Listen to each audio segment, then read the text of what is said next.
Он был солдатом империи и выжил в 2 войнах. Ну, тебе 18 лет, да, и к тебе пришел товарищ майор, сказал: дружище, вот тебе автомат, вот посадил тебя на броню и отправил защищать родину куда ты, черти куда, в место, про которое ты до этого и не слышал.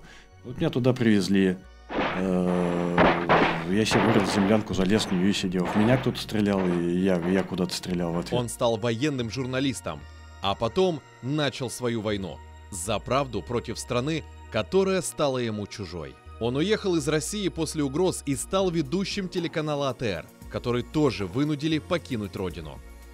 Я не то чтобы покинул Россию, меня из России выдавили. Империя решила отомстить своему врагу.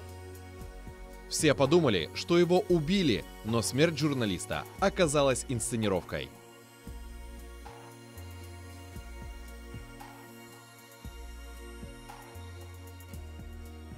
Аркадий Бабченко.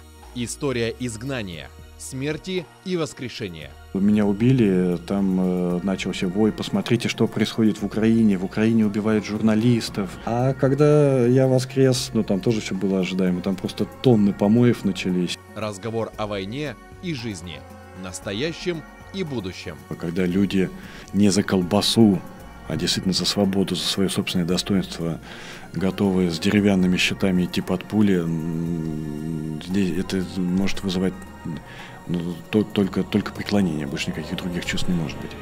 В документальном фильме британского режиссера Фила Стронгмана «Интервью с мертвецом» в воскресенье 10 февраля в 13:00 только на телеканале АТР.